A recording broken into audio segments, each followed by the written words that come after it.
Welcome. On behalf of the National Transit Institute, I thank you for participating in the Millennials and Public Transportation, Mobility in the 21st Century webinar. The National Transit Institute develops, promotes and delivers training and education programs for the public transit industry in the United States. We are pleased to have Darnell Grisby with us today. Darnell is Director of Policy Development and Research to the American Public Transportation Association, where he leads their research efforts. His primary subject matter focus is the impact of infrastructure investment on economic development. He is also a graduate of Harvard University's Kennedy School of Government. Now I will turn the presentation over to Darnell. Thank you, Michael, and thank you to NTI for inviting me to participate.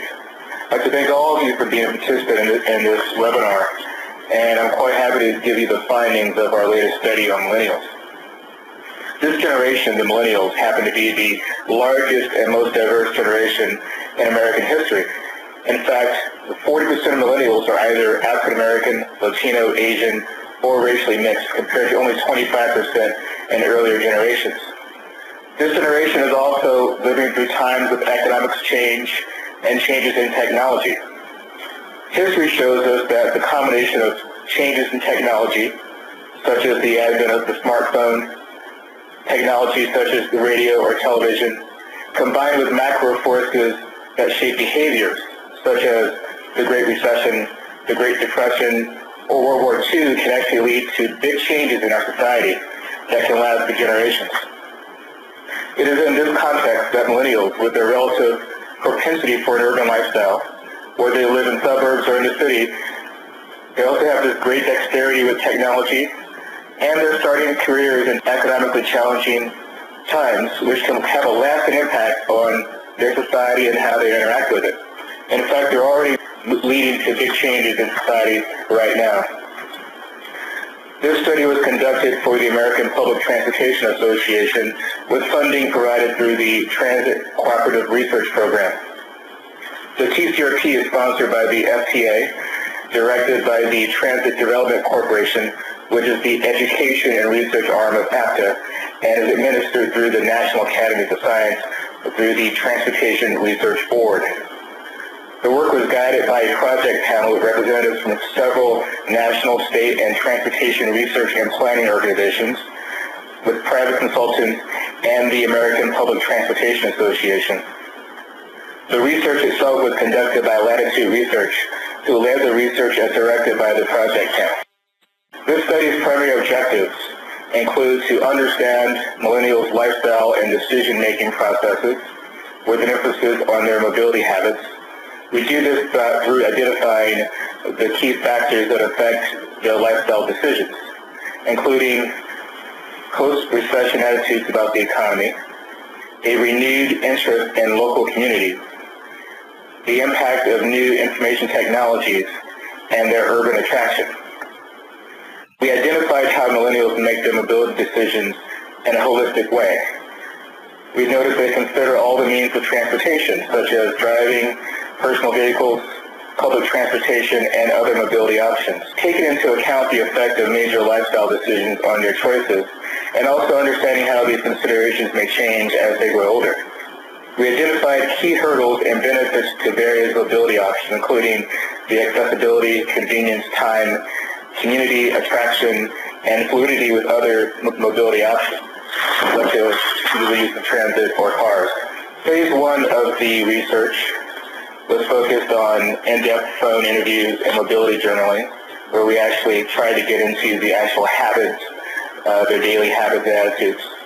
And we had a phase two, which we conducted a wider sample engagement with the attitudes and opportunities through a larger survey. Phase one was conducted in 5 cities.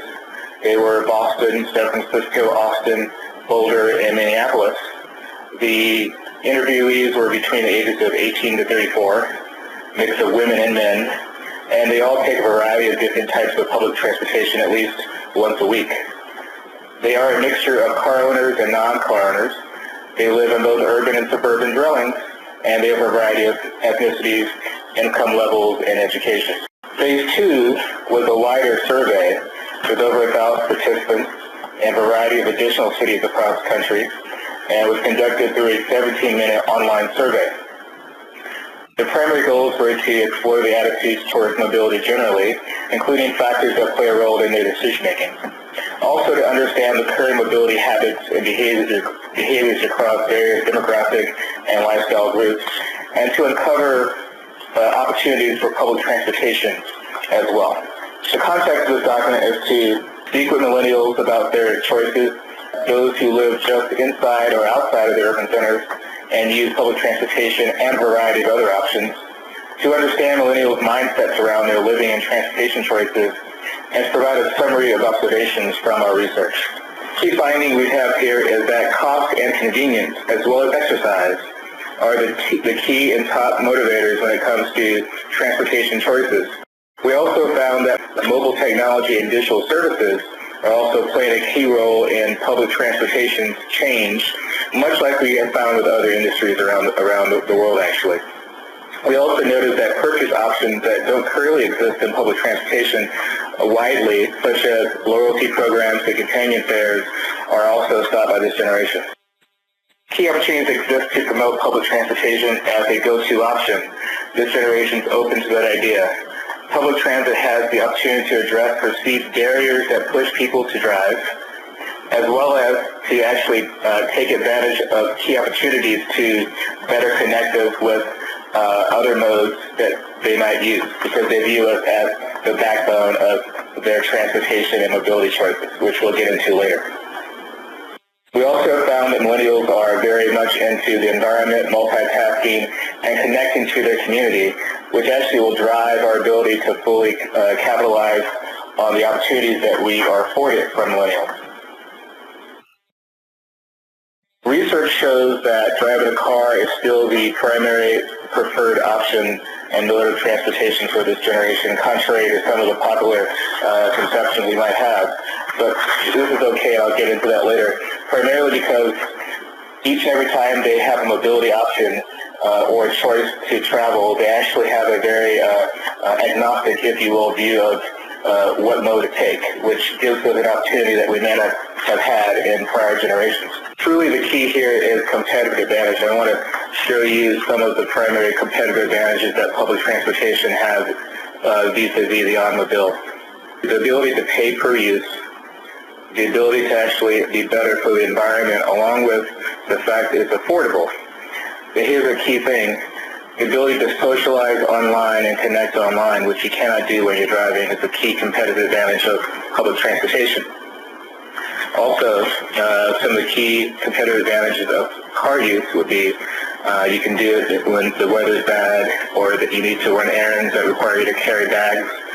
You also have a sense that you have a great deal of personal space, and there's a perception that it's more spontaneous and flexible, which actually technology can help us change that perspective, and I'll get into that a little bit later.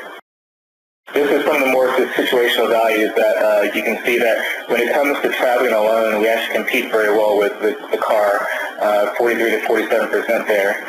Just on the weekend, people might tend to drive a little bit more, but there's a lot of cases where public transportation will be their go-to mode, and I'll show you some more of that later.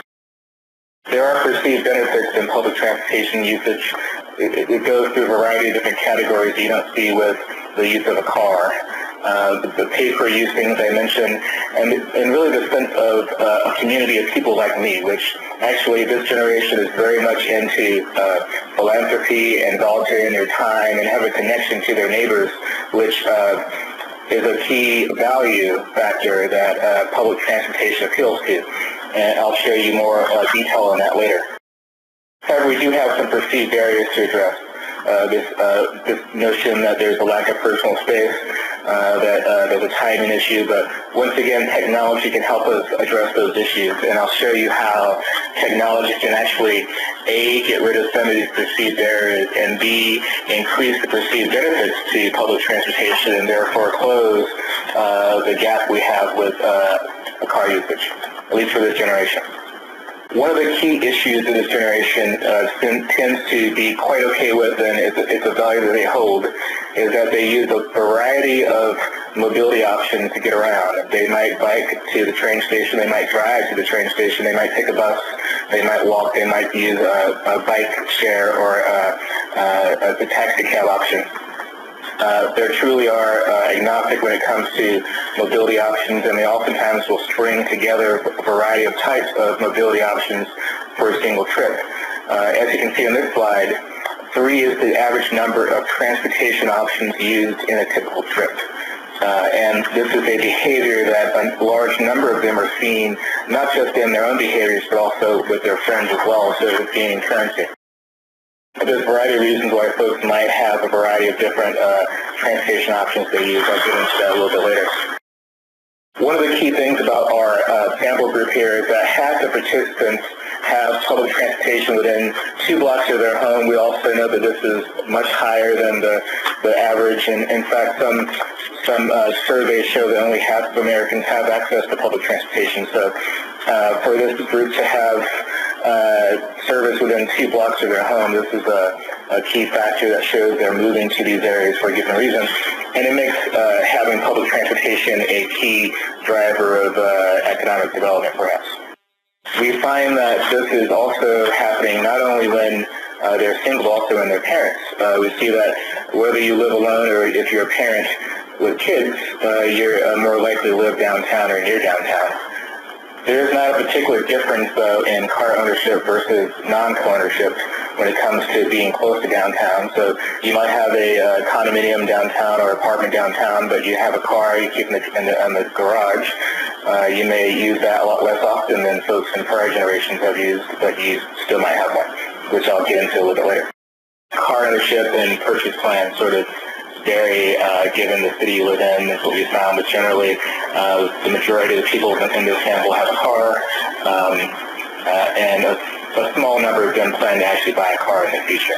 Millennials that are parents are actually more likely to have bought a car already, but they're slightly more likely to have moved to the suburbs, only slightly more likely, which there's numbers that I'll go into a little bit later, which shows a shift in the perception about the need to go to the suburbs or the need to get a car when you are a new parent, which will point to some of the changes in lifestyle that one might anticipate may not actually have a dramatic impact on public transit's attraction to this generation, which you might have heard a little bit about people saying that as people grow older they may use public transportation less.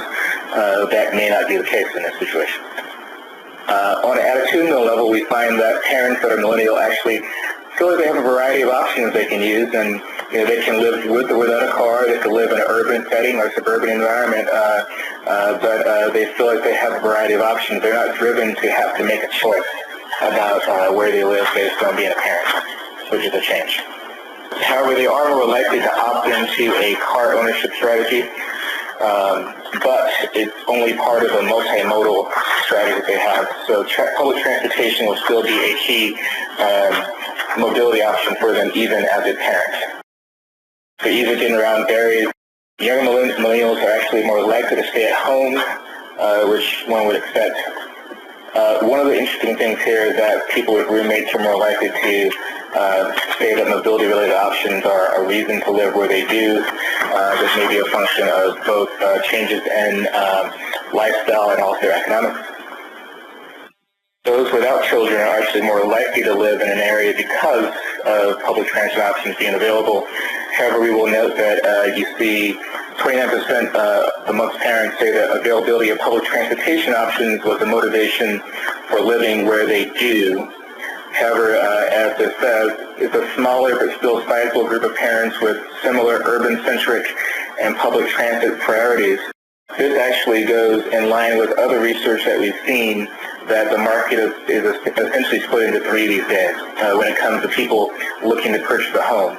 About a third of them are looking for locations near public transportation, about a third are looking for a more suburban lifestyle, and a third are agnostic. And actually this is a pretty balanced situation, which is showing shifting priorities actually. About a full third of people looking to live somewhere are looking for public transit as an option, so that number actually is pretty good. We see the same thing when it comes to future options here. One thing that we want to really get into here and understand is There are some neighborhoods around the country which tend to attract millennials in higher numbers than you might see in other areas, and we want to understand if there's a difference in the mobility options available in these areas, and therefore is there a difference in mobility behaviors once they are in this area. And what we found is that essentially a third of our survey sample is those living in these hotspot neighborhoods that are particularly attractive to millennials. They tend to be less likely to own a personal car or drive one frequently. They are actually more frequently to use car-sharing services such as Zipcar for their car needs. They're more likely to actually use a bus or a subway a few times a week. They're more likely to actually cite the ease of getting around and wanting to live in an urban location and feeling connected to the area as reasons about why they live where they do now. They're also more likely to cite the need to save money, to avoid traffic, and actually not wanting the burden of a car as some of the motivations behind where they live currently. We also notice a rising trend of trip planning tools being used, and using these tools to find more areas that they are into exploring, which I'll get into later. As one may expect, the environment is a key factor here in people feeling good about what they do. A full 37% feel a bit better about their carbon footprint through the use of public transportation. However, this is a very pragmatic generation, which I'll get into later. Actually, on this slide right here, you'll see that even though they care about the environment tremendously, you see that saving money and having convenient options are very important. The environmental bona fides simply help to confirm the choice they're already making. It makes it easier for people to love our brand, if you will.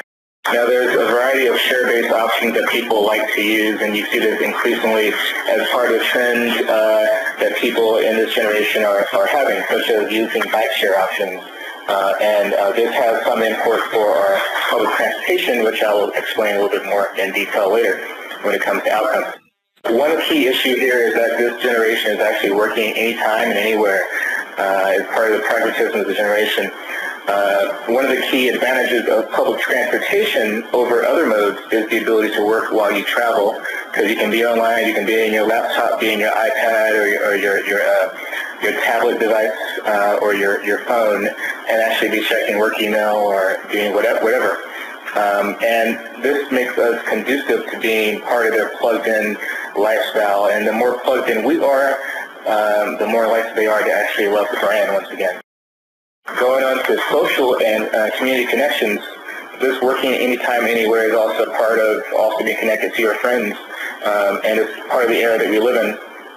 For example, on a given weekend, you may be catching up on work email on your phone, but at the same time working to plan out your evening with your friends to go to that local wine bar. It's all part of the lifestyle, and the more we can facilitate that frame of mind, the more likely it is we can actually plug into this generation and keep them as users of public transportation and also advocates for it. And this is also borne out in this slide here, that people are using this social and community connection as a way to feel good about their mobility options, and also a very practical day-to-day sort of usage of product. And you see clearly here that public transportation and the variety of components of our providing, whether it be subway, light rail, or bus, ferry, or commuter rail, we are head and shoulders above other modes, and it's a competitive advantage that we have that we should more fully utilize. Now, this has import on policy, of course. And as you can see here, they're really asking for ensuring Wi-Fi and 3G, 4G service wherever they go in the system. And this is part of being connected, keeping connections to your friend and to your work as you travel. And it's a lifestyle component. And you see this, a lot of our members have noticed that there's been an increase in off-peak use of our services, because people are actually using public transportation as a lifestyle component. It's not just getting to work anymore, it's also getting to see your friends and doing everything else you have in your life. And connecting via Wi-Fi could help solidify that connection. Part of the ongoing issues here we have with the economy, and also mounting student loan debt, having to pay a premium to live in housing that has walkable options and a variety of mobility options means that affordable service is important once again. And this is where things such as their virtual fares, which you see increasingly around the world, and I think some folks here in the U.S. are working on this issue as well as some of the loyalty programs and sharing programs you might have in other industries, say the airline industry, for example, could be a way to keep people plugged in to the notion that they're making good financial choices by using our service. It can also help us with our fare box recovery ratios if we properly deal with this issue. Another key factor here, which once again has import for policy, is where budget is constrained, making core improvements to reliability and consistency, offer digital tools with real-time updates that help reduce the work of figuring out an efficient trip, even when there are delays and other issues. And this is part of the customer service proposition. We are well connected when it comes to searching and finding information we need to plan our transportation ahead of time, and providing real-time updates and a user-friendly and intuitive interface is quite useful to once again making that connection. Once again, some additional import for policy here going forward and how we can fully leverage our competitive advantages here. Since they view us as the backbone of their mobility options as they go through the day, and as I mentioned, oftentimes they'll use our service to connect with other types of mobility options. We really are a backbone for their lifestyle, and you'll see this in the next two slides. They are asking for provide transportation options based on what mindset I may have, right? So if there's good weather, give me a route, for example, via my phone that might give me some good views and sort of lift my mood. If there's bad weather out there, tell me how I can stay dry as I get from point A to point B. And what this does is actually makes their life a little bit easier, but it also makes having to perhaps go to a different mode less of a need and less of a pull. Also, in the second slide here, as I mentioned, you find that they're asking us once again to provide a better connection to the community. So it's almost like having a connection with a really well-connected bus driver that can tell you where the latest options are for restaurants and events in the local community. And once again, this is one way that technology can be a driver, in that if our apps going forward can help you make local discoveries. What are the restaurants, the events, the local news, the local history and facts? Help me learn more about my community. Since I view you as my connection to my community, help me understand my neighbors more and help me understand where I am. And that will help strengthen our connection with them as users. And this is a key issue going forward too. As I mentioned, a lot of the perceived issues with people growing older and getting kids and maybe perhaps not being as connected to public transit is not as true as folks would think. And one way to stay ahead of that and to make sure that we cement this connection as they grow older is to make sure that we find ways and use technologies that can help us be more family-friendly and child-friendly, so that, as people have kids with strollers and have other changes in their lifestyle, they can stay connected with what they view as important. And as I mentioned, public transit is viewed as a connection to their community, and this can help them stay connected to us as they grow older.